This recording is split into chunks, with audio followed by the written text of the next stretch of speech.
এমনিতে যে প্রকল্পগুলো আছে, একটা হলো রংপুরের যে মংগা অঞ্চল, সেই মংগা অঞ্চলের জন্য 142 কোটি টাকার একটা আমাদের নিজেদের অর্থায়নে একটা প্রকল্প। এটা খুব ভালো প্রকল্প, কারণ একসময় বুড়ো রংপুর, বৃহত্তর রংপুর এলাকা, এখানে আগে তো এখানে মংগা হতো, মানে মংগা মানে হলো একটা সময় খাদ্যাভাব হতো।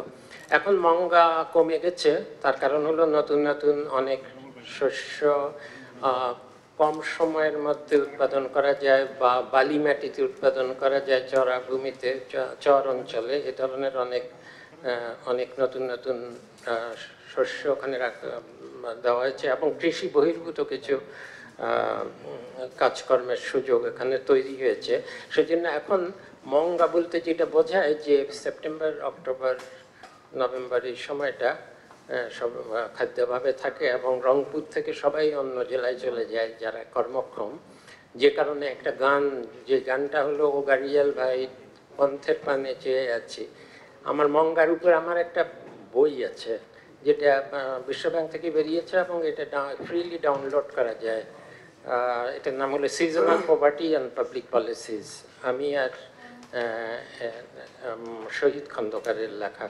তখনকার সময় আমরা, এটা ছিল 3 লক্ষ পরিবারের হিসাব নেওয়া হয়েছিল, তারা কত বেলা খেতে পারে, কেন খেতে পারে, তাদের উপার্জনকে। যাই হোক, এই এই প্রকল্পটা হলো মংগা কমে গেছে, কিন্তু এখনো রংপুর এলাকা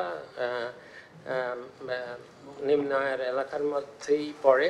এ কারণে এখানে নতুন নতুন শস্য আর কি হতে পারে তাদের প্রশিক্ষণ দেওয়া, এবং নতুন বীজ সরবরাহ করা, এবং যেগুলো ওখানকার উপযোগী শস্য সেগুলোর জন্য আরও বীজ সংগ্রহ এবং প্রযুক্তি সম্প্রসারণ কী করে করা যায়।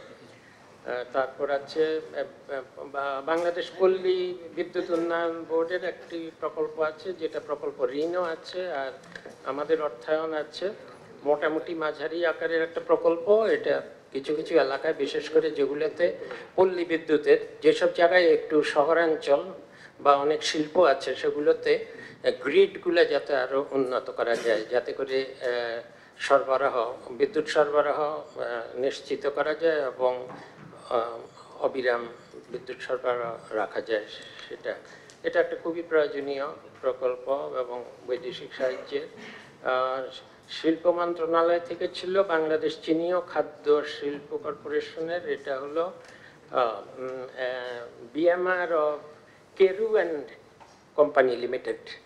কেরু অ্যান্ড কোম্পানি লিমিটেড যেসব যা প্রস্তুত করে সেটা এমনিতে কারু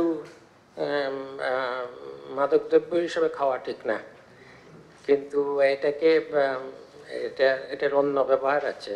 এটা বিদেশে রপ্তানি হয় এবং এটা ঔষধ শিল্পে ব্যবহার করা হয়। কাজেই এটা আগের মতো নাই, অনেক কমে গেছে, তবু যতটুকু আছে এটাকে আমরা সংরক্ষণের ব্যবস্থা করছি। এটা আবার ইয়ে থেকে আসে, আখ থেকে আসে। আমরা এই প্রসঙ্গে বাংলাদেশের ইক্ষু চাষ এবং চিনি কলগুলোর সম্বন্ধে আলোচনা করেছি। এই চিনি কলগুলো তো অধিকাংশই মৃতপ্রায় এগুলোতে।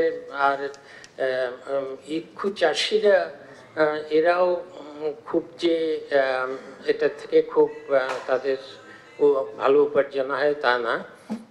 এ কারণে আমরা একটা খুব দ্রুত একটা সমীক্ষা, বোধহয় আমাকেই বলা হয়েছে পরিকল্পনা কমিশন থেকে, একটা দ্রুত সমীক্ষা করে দেখা আসলে চিনি শিল্পের ভবিষ্যৎ কী। কারণ এই চিনি কলগুলো শুধু মৃতপ্রায়ভাবে পড়ে আছে, কোনোটা অল্প চলছে। আচ্ছা, একটা চিনি গবেষণা, ইক্ষু গবেষণা কেন্দ্র আছে, সেখান থেকে এই পর্যন্ত এত বছরও যে খুব বেশি কিছু গবেষণার ফলপ্রসূ গবেষণা পাওয়া গেছে তা না। কাজেই আসলে আমাদের দেশে চিনির, আমরা যেটাকে বলি তুলনামূলক সুবিধা, চিনি আমাদের দেশের মতো জায়গায় যেখানে জমির স্বল্পতা, সেখানে এই 1.5 বছর লাগে একটা ইক্ষু চাষের জন্য একবার ফসল আনতে। সেটা আসলে এটা ব্রিটিশ আমলে হয়েছিল। এখন এরপর থেকে আর চিনির ইক্ষু চাষ বাড়েনি, বরং কমছে আস্তে আস্তে।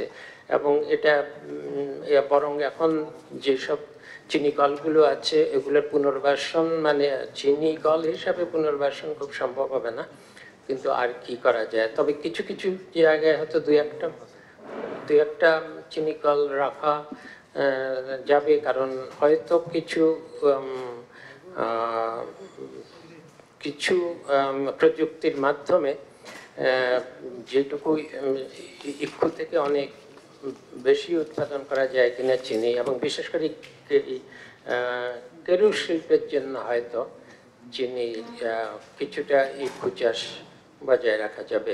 এ নিয়ে একটা সমীক্ষা হওয়া দরকার, যে এইভাবে আলাদা আলাদাভাবে চিন্তা না করেও বাংলাদেশে চিনি শিল্প এবং ইক্ষু চাষের ভবিষ্যৎ, এটা নিয়ে একটা সমীক্ষা হওয়া দরকার। কারণ এটা নিয়ে আলাদা আলাদা করে এই চিনিকল বন্ধ করব, ওইটা চালু রাখবো, এইভাবে আলাদা আলাদা সিদ্ধান্ত নিয়ে খুব লাভ হয় না। রবীন্দ্র বিশ্ববিদ্যালয়ের একটা প্রকল্প, এটা নিয়ে তো অনেক এখন ইদানিংকালে অনেক লেখালেখি হচ্ছে, আলোচনা হচ্ছে, কিন্তু এই প্রকল্পটা রবীন্দ্র বিশ্ববিদ্যালয়ে 2016 সালে এটা সনদপ্রাপ্ত হয়, 2015 সালে বোধহয়। 2016 সাল থেকে এটার শিক্ষা কার্যক্রম চালু ছিল। এটা এই ইদানিংকালের যে সবগুলো জেলাতে নতুন নতুন বিশ্ববিদ্যালয়, এগুলোর আগে রবীন্দ্র বিশ্ববিদ্যালয় কিন্তু হয়েছিল, কিন্তু সেই বিশ্ববিদ্যালয়ের কোনো স্থায়ী ক্যাম্পাস কখনোই হয়নি। তারা ভাড়া, প্রথমত সেখানকার শাহজাদপুরের মহিলা কলেজে অস্থায়ীভাবে কিছুদিন ছিল, এখন আবার অন্য একটা জায়গায় অস্থায়ীভাবে ছড়ানো ছিটানোভাবে তারা থাকে। কাজে এখানে আসলে ছাত্রদের খুবই শিক্ষা কার্যক্রম পরিচালনায় খুবই অসুবিধা হচ্ছে, এবং তাদের একটা নতুন স্থায়ী ক্যাম্পাস অত্যন্ত দরকার। একটা ক্যাম্পাস যেটা অনেকদিন আগ থেকে নির্ধারিত ছিল, তারা কাগজপত্রের দিক থেকে আমরা দেখছি যে এটা ভূমি মন্ত্রণালয় থেকে প্রথমত এটা অকৃষি জমি হিসাবে, আসলে চারণভূমি ছিল, সেটাকে অকৃষি জমিতে পরিবর্তন করে সেটার অনুমোদন 2018 সালেই দেওয়া হয়েছিল।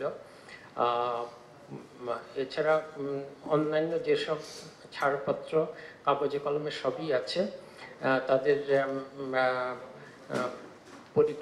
নগর পরিকল্পনাবিদ, প্রকৌশলী, পানি বিশেষজ্ঞ, এদেরকে নিয়ে তারা একটা যে প্রকল্প প্রস্তাব করেছে, এবং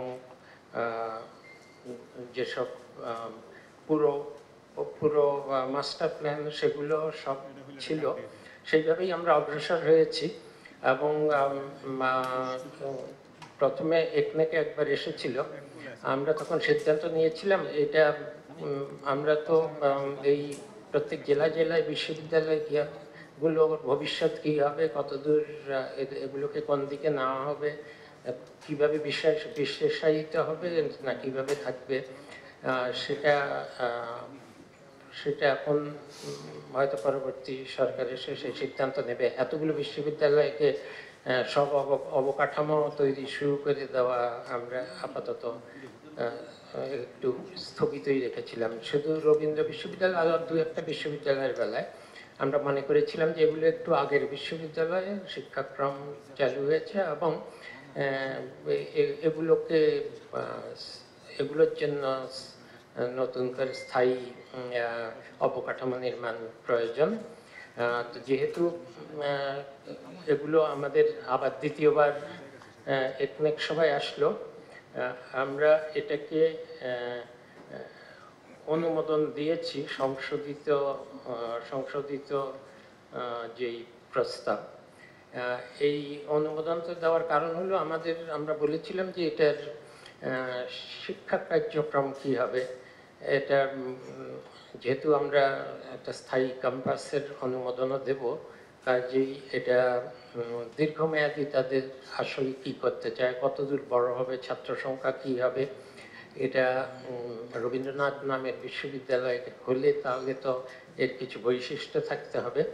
এই জন্য তাদের শিক্ষাক্রম এবং আমাদের একটা আমরা বলেছিলাম যে এটা ছোট আকারে কিন্তু গুণগতভাবে ভালো থাকুক এবং একটা আঞ্চলিক বিশ্ববিদ্যালয়ের মতো না হয়ে এটা যাতে একটু উচ্চমানের বিশ্ববিদ্যালয় হয়, সেই জন্য ছোট আকারে কিন্তু উচ্চমানের এবং বিশেষায়িত এমনভাবে অন্য আমরা তো সবগুলো হলো বিজ্ঞান ও প্রযুক্তি, এটা বিজ্ঞান ও প্রযুক্তির বেলায় ফলিত বিজ্ঞান, মাছ কী করে মাছের চাষ হবে, কী করে ফলের উন্নত মানের অন্যান্য কৃষি, ফলিত কৃষি গবেষণা এগুলোর দিকে যেমন যোগ, আরেকদিকে ফাইন আর্টস, এটা তো যাতে, এটা তো আমাদের অন্য কোনো বিশ্ববিদ্যালয়ের সবই প্রযুক্তি আর বিজ্ঞান জেলায় জেলায় যেগুলো হয়েছে